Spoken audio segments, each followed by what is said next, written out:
नमस्कार दोस्तों, आप सभी का स्वागत है हमारे दोलूशन क्लासेस चैनल में। मेरा नाम है नितिन कुमार और आज की इस वीडियो में हम लोग पढ़ेंगे फंडामेंटल राइट्स में जो इक्वलिटी राइट टू इक्वलिटी है। आर्टिकल जो 14 से लेके 18 तक दी हुई है, इन सब के बारे में आज इस वीडियो में हम लोग पढ़ेंगे। ये जो है हमारा आर्टिकल और से लेके 18 तक ये समानता की बात करता है और इसमें हम लोग बात करेंगे रिजर्वेशन के बारे में, मंडल कमीशन के बारे में भी। तो इस वीडियो को लास्ट तक देखिएगा, काफ़ी ज़्यादा इंपॉर्टेंट होने वाला है और इंटरेस्टिंग भी होने वाला है दोस्तों।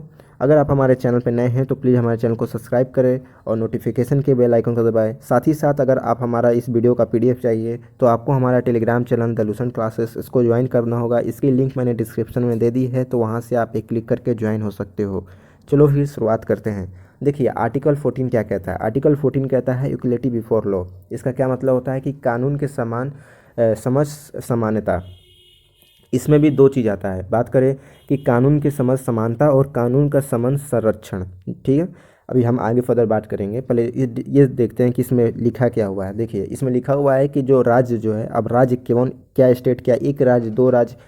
जी नहीं। हमने आर्टिकल 12 में राज्य की डिफिनीशन पढ़ी थी और आपको मैंने बताया था कि यहाँ पे एक राज्य को मेंशन नहीं की जा रही है। यहाँ पे इंडिया के सभी राज्यों को ये फॉलो करनी होगी, चाहे वो यूनियन टेरिटरीज भी क्यों ना हो। यहाँ पे सबको एक सामान्य बात करें तो कानून को फॉलो करना होगा। अगर कोई अपराधी अपराध करता है, मान के चलो कोई व्यक्ति है या अपराधी है, कोई मर्डर करता है, चाहे वो अमीर हो गरीब हो, तो उसको भी वही कानून दिया जाएगा जो एक गरीब को, मतलब बात करें तो जो गरीब पे कानूनी लग रहा है, लॉ लग रहा है, वो भी अमीर पे भी लगेगा। मतलब अगर आप मर्डर करते हो तो अगर आप अमीर हो तो आपको एक हो रही है फांसी की सज़ा सुनाई जा रही है, और एक गरीब है वो भी मर्डर करता है तो उसको भी फांसी की सज़ा सुनाई दे जाएगी। यहाँ पे कोई कानून किसी को नहीं जानता है, यहाँ पे ये बात की जा रही है। चाहे वो आप देश के हो, विदेश के हो, या कंपनी हो, कैसे भी कोऑपरेटिव सोसाइटी हो, ठीक है।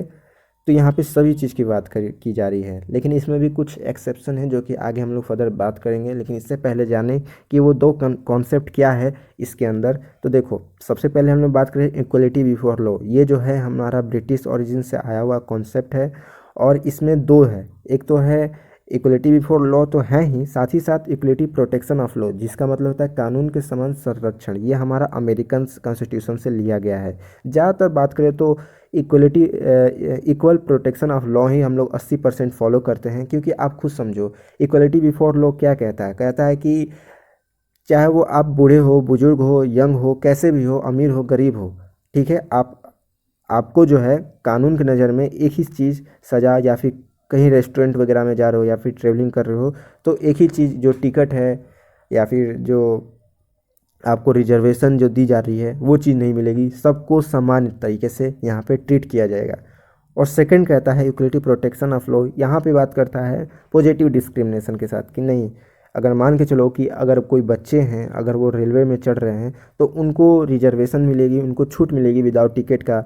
या फिर मान के चलो कोई नाबालिग है, 18 प्लस नहीं है, वो 18 प्लस से नीचे है, तो अगर वो कोई क्राइम करता है, चोरी करता है, कोई अपराध करता है, तो उसको बात किया जाता है। तो देखो, यहाँ बात किया जा रहा है कि उसको तो आपराधिक तौर पे माना ही जाएगा और साथ ही साथ उसको सज़ा भी दी जाएगी। लेकिन जो 18 प्लस के लोगों को जो सज़ा दी जाती है, उसके मुकाबले जो 18 जो माइनर कैटेगरी, जो 18 प्लस से जो नीचे हैं, उनको थोड़ा सा सज़ा में थोड़ा छूट दी जाएगी। जैसे कि बात करें कि अगर आप 16 के हो या 12 के हो, अगर आप मर्डर करते हो तो हो सकता है आपको नॉर्मल 7 साल की सज़ा हो सकती है, ठीक है। लेकिन वही जो बात करें कि जो 18 प्लस के जो लोग हैं, ठीक है, आप 20 के हो या 19 के हो, अगर मर्डर करते हो तो आपको फांसी की सज़ा हो सकती है। तो यहाँ आप ये नहीं कर सकते हो कि अच्छा इनके साथ ऐसा क्यों हो रहा है, हमारे साथ ऐसा क्यों नहीं हो रहा है, क्योंकि यहाँ पे एक समझ है, समझदारी है, ठीक है।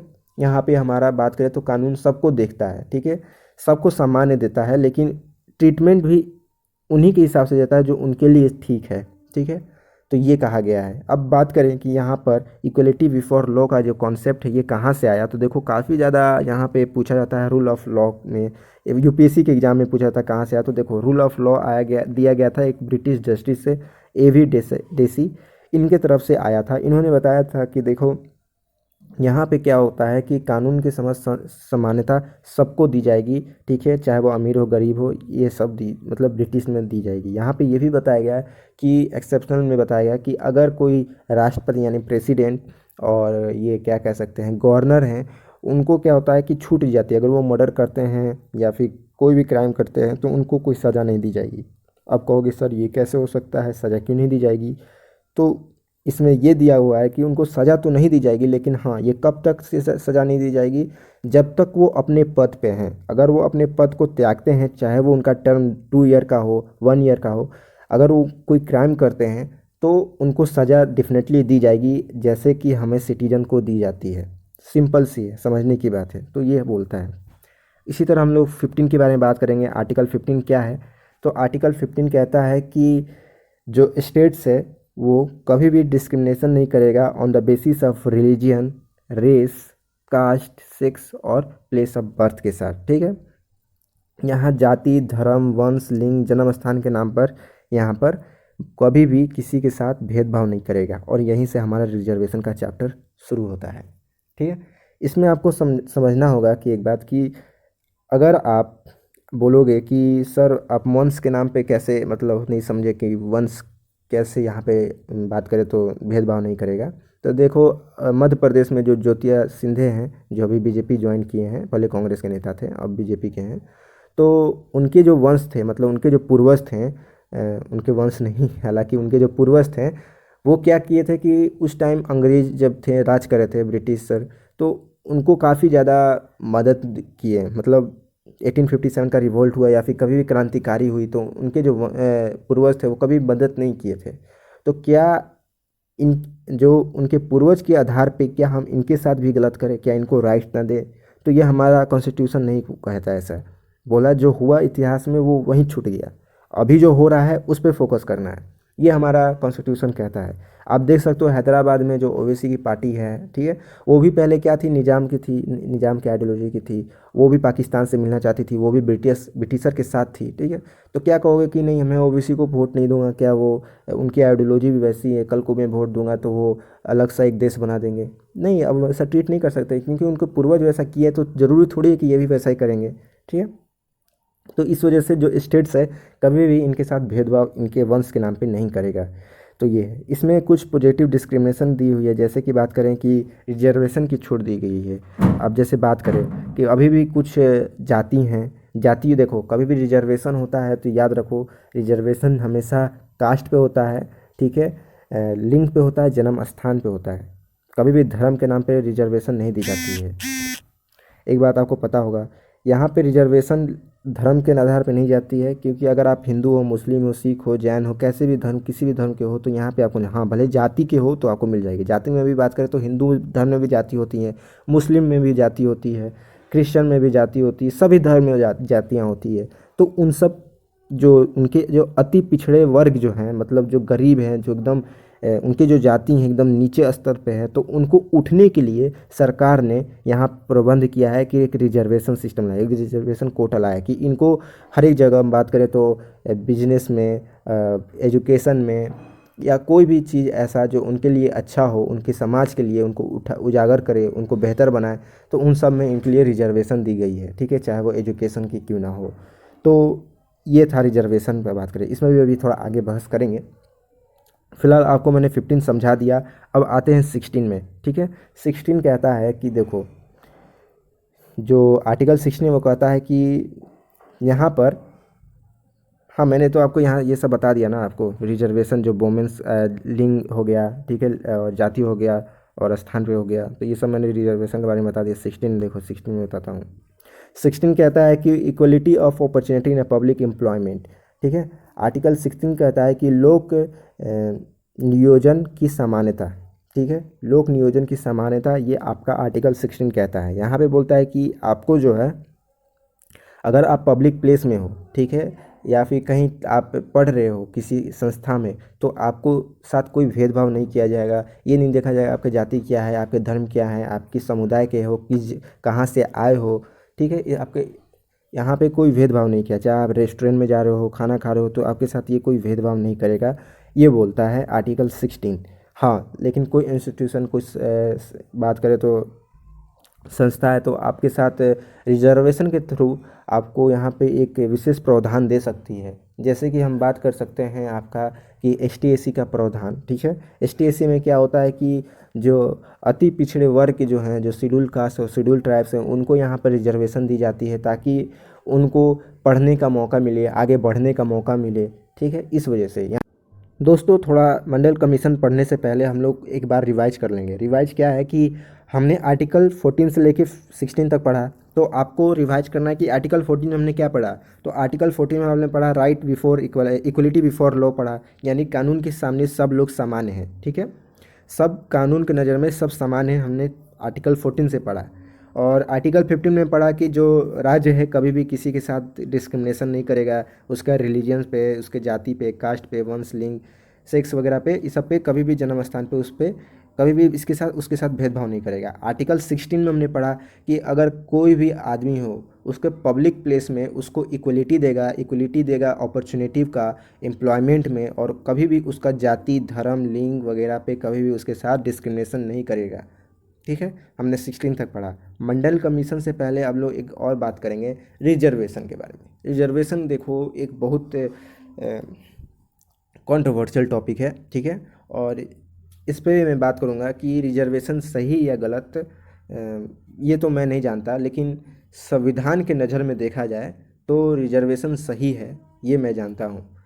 तो आपको बताना होगा रिजर्वेशन जो है किसके लिए सही और किसके लिए गलत। सीधी सी बात है, रिजर्वेशन जिसको मिलता है उसके लिए तो वो तो सही बोलेगा कि हाँ मुझे मिलता है रिजर्वेशन, रिजर्वेशन मेरे नज़र में सही है। रिजर्वेशन किसके नज़र में गलत है? अब जिन्हें नहीं मिलता है वो बोलते हैं रिजर्वेशन तो बिल्कुल गलत है, ये हमारे अधिकारों का हनन करता है, सब कुछ छीनता है, ठीक है। तो अब आपको समझना होगा रिजर्वेशन क्या सही है गलत, कानून क्या कहता है। कानून कहता है कि रिजर्वेशन किसको मिलना चाहिए। रिजर्वेशन मिलना चाहिए उन लोगों को जो बहुत पिछड़े समाज समुदाय से आते हैं, जो एकदम ट्राइबल समुदाय से आते हैं, जिसमें एसटी/एससी हो गया वो लोग। ओबीसी की बात की गई थी मंडल कमीशन में, अभी हम लोग पढ़ेंगे। पहले हम लोग बात करते हैं कि रिजर्वेशन सही है गलत है। आप एग्जाम्पल से समझो कि आप एक वॉलीबॉल या क्या कहते हैं इसको, बास्केटबॉल खेलो, ठीक है। बास्केटबॉल खेल रहे हो, जो इस साइड की पार्टी है उसकी जो हाइट है दोस्तों वो है आपका तकरीबन 7 फीट, मान के चलो 7 फीट इसकी हाइट है कि मान के चलो 7 फीट हाइट है। और इसकी जो हाइट है, जो नेक्स्ट साइड का जो ओपोनेंट पार्टी है उसकी जो हाइट है 5 फीट, ठीक है। इसको बात करें बास्केट करने के लिए, यहाँ पर इसकी जो हाइट का जो गोल है ऊपर, ये बास्केट इसका तकरीबन 3 मीटर है, लेकिन इसी के लिए तकरीबन हो जा रहा है 5 मीटर। 3 मीटर इसका और प्लस इसका 2 मीटर ले लो तो 5 मीटर इसके लिए। तो क्या इसके साथ भेदभाव नहीं कर रहा है ये गेम? इसके लिए जब बास्केट कर रहा है इसको 3 मीटर ज़्यादा फोर्स भी नहीं लगाना पड़ा, लेकिन इसके लिए तो भेदभाव हो गया। तो इसके साइड भी ये चीज़ बास्केट करने के लिए इसी के हाइट के यहाँ बनाना पड़ेगा, तभी ना सामान्य गेम होगा, बराबरी का खेल होगा, ऐसा समझो, ठीक है। तो इस वजह से यहाँ पे कानून भी कहता है कि अब जो लोग पहले से जो ऊपर के जाति हैं वो तो पहले से स्वर्ण थे, अच्छे थे। जो नीचे की जातियाँ हैं वो तो काफ़ी ज़्यादा गरीब हैं, उनको काफ़ी ज़्यादा टॉर्चर किया गया। आपको पता होगा केरल का एक बात करें तो ये है केस स्टडी है, कैसे पहले इतिहास में उनको महिलाओं के साथ ब्रेस्ट स्तन टैक्स लगते थे। आपको पता होगा ब्रेस्ट टैक्स के बारे में। तो वहाँ के जो राजा था पहले केरल में, वो पहले और जो नीची जातियों के जो औरत थी उनको कहता था कि आपको स्तन दिखा के चलना पड़ेगा। अगर जो लोग अपना स्तन छिपाएगा, मतलब छिपाएगी औरतें, उन पे टैक्स लगाया जाएगा।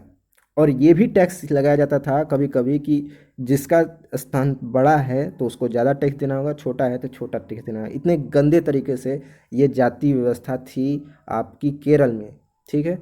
बहुत भयानक स्थिति लिया था जब एक औरत ने अपना स्तन काट कर दे दिया था। जब उसका टैक्स देने की बात आई थी कि उसने क्यों अपना स्तन छुपाया था, तो उसने अपना ब्रेस्ट काट के ही दे दिया। एकदम छोड़ कर देने वाली घटना थी वो।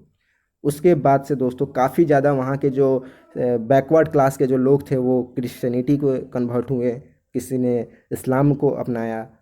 इसी वजह से आपको वहाँ देखने को ज़्यादा मिलेगा, केरल में जाओगे तो ज़्यादातर आपको क्रिश्चियनिटी और इस्लाम ज़्यादा आपको देखने को मिलेगा। यही एक वजह थी। तो काफ़ी ज़्यादा तो इनके लिए बात किया गया कि ये जो बैकवर्ड लोग हैं इनको समाज से इनको दूर ना रख, इनको ऐसा ना लगे कि इनके साथ हम लोग जो हैं इनके साथ भेदभाव कर रहे हैं, इस वजह से इनको रिजर्वेशन दिया जाता है कि आप लोग हमारे ही देश के हो, हम आपके साथ भेदभाव कभी नहीं करेंगे। हम आपको रिजर्वेशन देंगे जो आप पिछड़े जाति के हो, जो ट्राइबल्स लोग हैं जिनको पढ़ने में अधिकार नहीं है, मतलब उनको पढ़ने नहीं दिया जाता है। पहले पढ़ने नहीं दिया जाता था, लेकिन अब हमको पढ़ने दिया जाएगा रिजर्वेशन के थ्रू। ठीक है, रिजर्वेशन के थ्रू उनका एडमिशन होगा। हर एक चीज़ में, नौकरियों में बात करें तो उनका रिजर्वेशन दिया जाएगा, ताकि उनके समुदाय के लोग आगे बढ़े, ऊंचा उठे। इस वजह से हम लोग रिजर्वेशन देते हैं।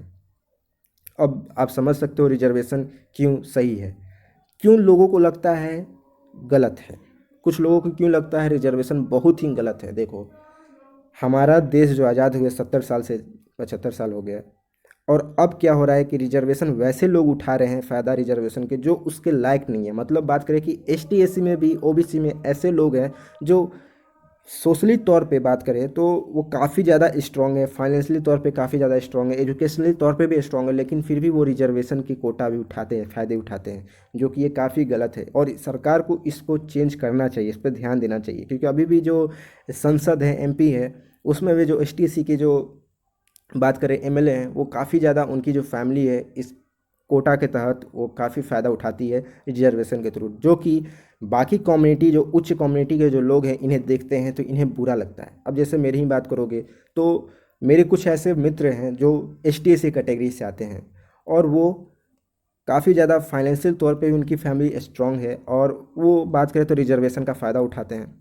तो ऐसे में मुझे अच्छा लगे या बुरा लगे, मैं अपनी बात नहीं कर रहा हूँ, लेकिन मैं एक बात कर रहा हूँ कि अगर आप मेरी जगह रहोगे तो क्या आपको लगेगा।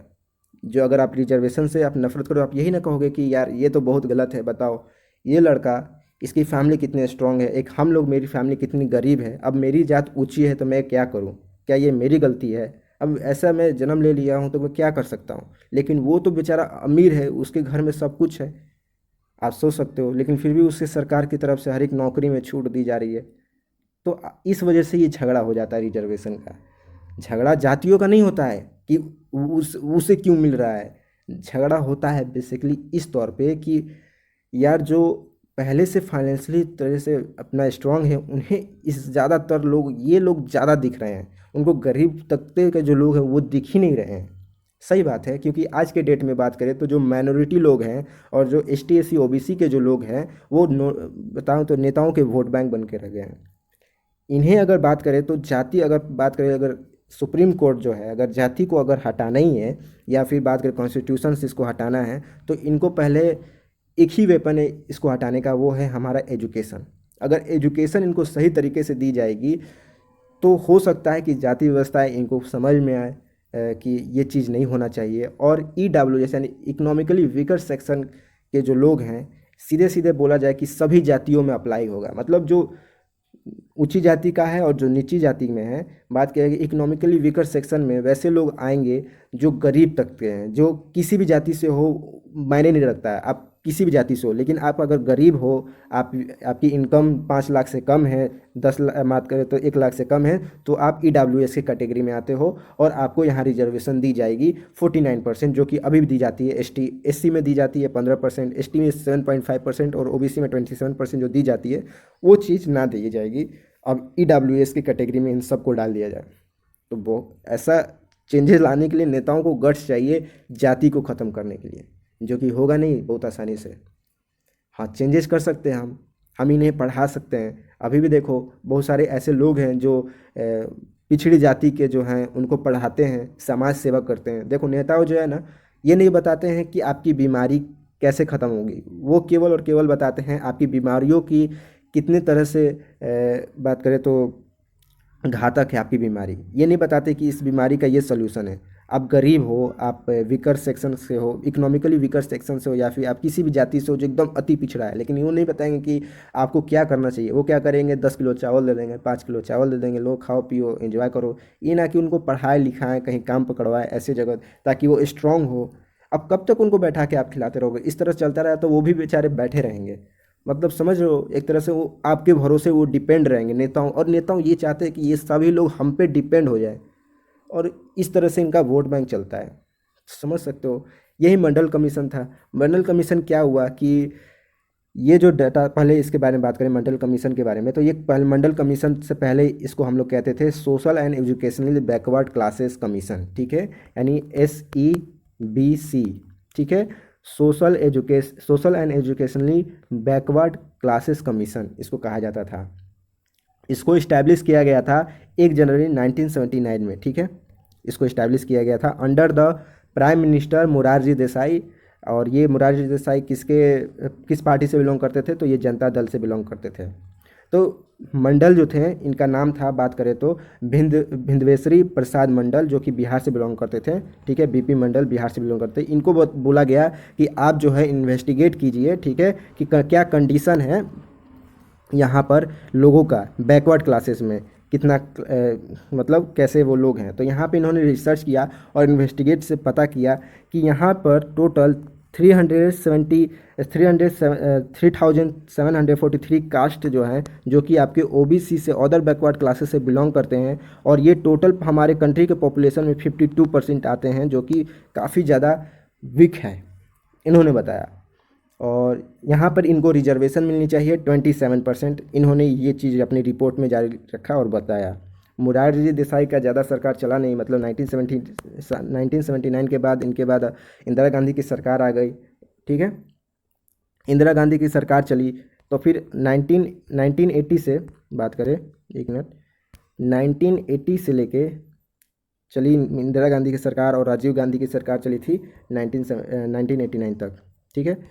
यहाँ तक तो 10 साल तक तो ये लोग छुए तक नहीं, मतलब कांग्रेस की सरकार थी तो क्यों छूते भाई, सीधी सी बात है, वो नहीं चाहते अगर इसको छूते तो उनका वोट बैंक खराब हो जाता। OBC के जो भी अच्छा खासा वोट आ रहा था, जो उच्च जाति के जो लोग थे, जो बात करें जो ब्राह्मण हो गए, जो क्षत्रिय हो गए, इनके जो वोट इनको मिलते थे कांग्रेस को, वो बात करें तो नहीं मिल पाते अगर OBC को यहाँ बात करें तो रिजर्वेशन देते। तो इस वजह से उन्होंने नहीं छेड़छाड़ किया। फिर बाद में क्या किया हुआ कि बहुत बड़ा घोटाला हुआ था राजीव गांधी के टाइम में, तो उनकी सरकार गिर गई। फिर यहाँ पर जो एक कोalition गवर्नमेंट बनती है नेशनल फ्रंट की, ठीक है, 1989 में इलेक्शन होता है और यहाँ पे आती है, यहाँ पे किसकी सरकार बनती है, तो 2 दिसंबर 1989 में यहाँ पर नेशनल फ्रंट की सरकार बनती है। और नेशनल फ्रंट में जो यहाँ पे प्राइम मिनिस्टर रहते हैं वो रहते हैं BP सिंह, ठीक है। यहाँ पर बात करें तो BP सिंह जो है यहाँ पर गवर्नमेंट चलाते हैं। इनके पार्टी में भी बात करें, नेशनल फ्रंट पार्टी में भी बहुत बात करें तो यहाँ पर जो पार्टीज थी वो इसको कहाँ से सपोर्ट मिल रहा था, तो इस पार्टी को सपोर्ट मिल रहा था, आउटसाइड सपोर्ट मिल रहा था लेफ्ट फ्रंट से और भारतीय जनता पार्टी यानी भाजपा। तो आप सोच सकते हो कि आप विश्वास नहीं करोगे कि BJP ने लेफ्ट का हाथ पकड़ा था उस टाइम 1989 में और सपोर्ट कर रहे थे। क्यों सपोर्ट कर रहे थे, जिस तरह से आज के हाल में आपको पता है कि कांग्रेस आंदोलन करता है कि BJP मुक्त भारत चाहिए, उसी टाइम BJP ने उस ज़माने में, मतलब 1989 1980s के ज़माने में बात करें तो वो लोग चाहता था कि कांग्रेस मुक्त भारत चाहिए। तो ये दोनों ऐसे ही हैं, ये सब चलते रहता है। तो ये क्या किए कि कांग्रेस, ये भारतीय जनता पार्टी ने लेफ्ट का हाथ पकड़ लिया और इनको आउटसाइड नेशनल फ्रंट की पार्टी को आउटसाइड से इनको सपोर्ट करती थी। अब क्या हुआ कि नेशनल फ्रंट पार्टी में थोड़ा सा मतभेद हो गया और यहाँ पर क्या हुआ कि जो JP सिंह थे, इनकी गवर्नमेंट ज़्यादा दिन तक चली नहीं और ये 10 नवंबर, बात करें तो 10 नवंबर 1990 में, 1990 मतलब 1990 में इनकी सरकार गिर जाती है। JP सिंह की सरकार नहीं गिरती है, मतलब ये हटा, इनको पद से हटना पड़ता है। इनके जगह इन्हीं के पार्टी के आते हैं चंद्रशेखर जी आते हैं, PM रहे, वो भी 6 महीना तक रहे, ठीक है, 10 नवंबर 1990 से 21 जून 1951 तक रहे। लेकिन जब प्रधानमंत्री के पद से हटने से पहले ये BP सिंह क्या किए, इन्होंने लगा कि अब तो भाई मुझे कुछ ऐसा बड़ा दांव खेलना पड़ेगा जिससे क्या हो कि पब्लिक नज़र में मैं आगे तक प्रधानमंत्री बना रहूं और पब्लिक की सपोर्ट मिलती रहे। इन्होंने क्या किया कि मंडल कमीशन को लागू किया। मंडल कमीशन कहता है कि जो बैकवर्ड क्लासेस के जो लोग हैं इनको 27% रिजर्वेशन मिलना चाहिए OBC को, ठीक है। जो अदर बैकवर्ड क्लासेस के जो लोग हैं, OBC के जो लोग हैं, इनको 27% रिजर्वेशन मिलना चाहिए और इनकी आबादी टोटल पॉपुलेशन में 52% है। और ये 52% कब का सेंसस था ये? जब इन्वेस्टिगेट किए थे उस वक्त 1931 के सेंसस के आधार पे, मतलब 1931 के आधार पे ये सेंसस के बात करें तो इस पे ये किए थे रिसर्च। और वहाँ पे बोले कि यहाँ 52% इनकी आबादी है टोटल पॉपुलेशन में, सो इनको यहाँ मिलने चाहिए क्योंकि इनमें भी बहुत गरीब हैं।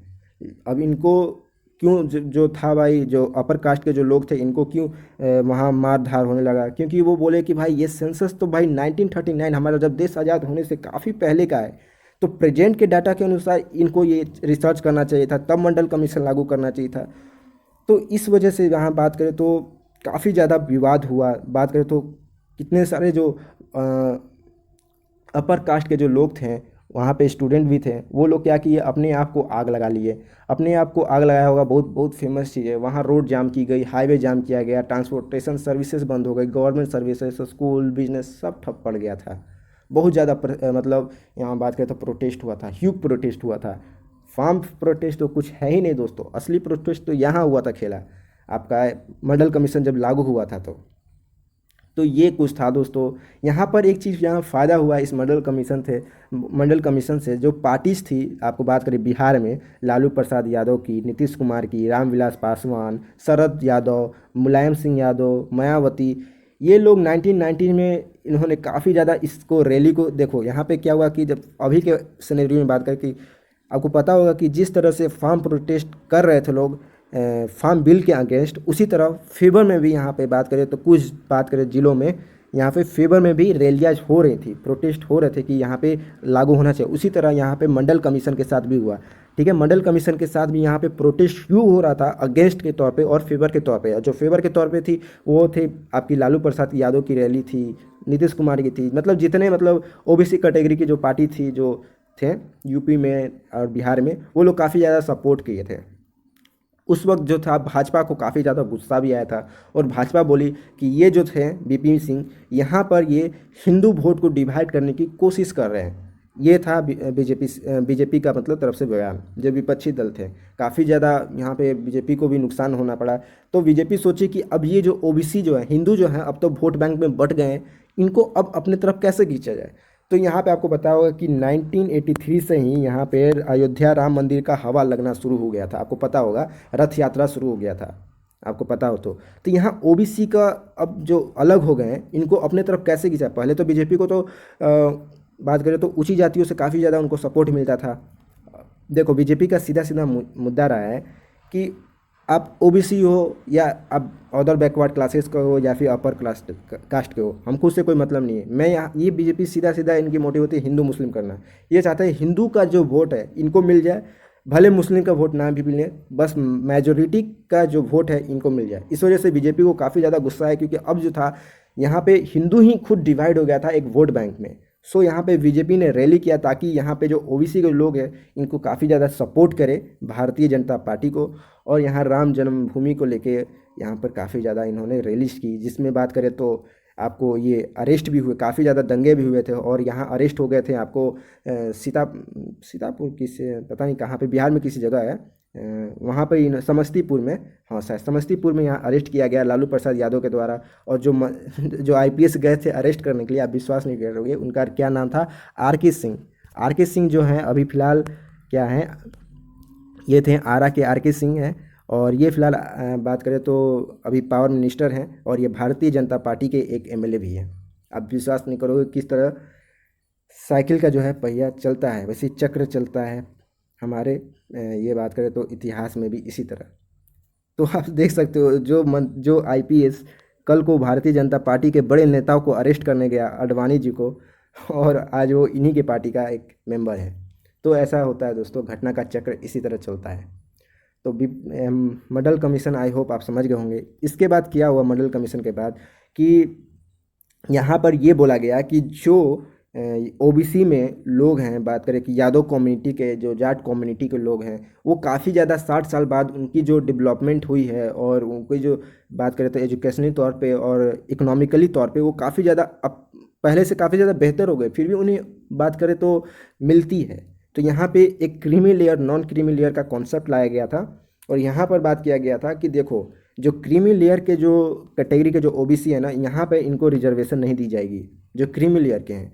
क्रीमी लेयर कौन कौन हो गए दोस्तों? क्रीमी लेयर आपके हो गए जो कि आपका बात करें कि अगर कोई प्रेसिडेंट पद पे है, ठीक है, या सुप्रीम कोर्ट में कोई जज है, यूपीएससी का कोई मेंबर है, ठीक है, उनको, या फिर ग्रुप ए की जॉब करता है, ग्रुप बी की जॉब करता है, कोई ऑफिसर क्लास 1 की, क्लास 2 की जॉब करता है इंडिया में, या कोई नेवी, एयरफोर्स, ठीक है, आर्मी की जैसे एज ए रैंक के तौर पे, हाई रैंक के तौर पे वो रह चुका है, या फिर डॉक्टर, लॉयर, इंजीनियर, इनमें से अगर काफ़ी ज़्यादा प्रोफेशनल रखता है वो ओबीसी वाला, या फिर वो ट्रेड करता है, बिजनेस करता है, इंडस्ट्री का वो मालिक है, तो यहाँ पर इनको रिजर्वेशन नहीं दी जाएगी। अगर वो उनके पास एग्रीकल्चर लैंड काफ़ी ज़्यादा लिमिट से ओवर है, या फिर उनको पर्सनल बात करें तो इनकम 6 लाख से ज़्यादा है, तो यहाँ ओबीसी के अगर कोई मेंबर है, अगर इन सब में से है, तो इनको यहाँ पर रिजर्वेशन नहीं दी जाएगी और ये क्रीमी लेयर के अंदर आएंगे।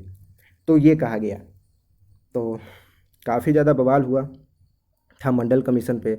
और मंडल कमीशन काफ़ी न्यूज़ में क्यों रहा दोस्तों? क्योंकि मंडल कमीशन में इसलिए डाला क्योंकि अभी हाल में बात करें 2019 में अभी इनको बात करें तो अभी 10% ईडब्ल्यूएस जो है, 10% ईडब्ल्यूएस, ठीक है, ईडब्ल्यूएस जो इकोनॉमिकली वीकर सेक्शन के जो लोग हैं, यानी जो ऊपर की जातियों में है, बात करें जो स्वर्ण जातियों में, जो कि आपको राजपूत हो गए, ब्राह्मण हो गए, उन सब में जो 10% रिजर्वेशन दी जाएगी जो इकोनॉमिकली वीकर हैं, ठीक है, उनमें भी तो बात करें जो बड़े कास्ट के भी लोग हैं ऐसे जो कि काफ़ी ज़्यादा कमज़ोर है, काफ़ी ज़्यादा वीक है, भले वो उनकी जातें बड़ी क्यों ना हो, लेकिन है तो गरीब ही, तो उन्हें 10% रिजर्वेशन कोटा मिलेगी।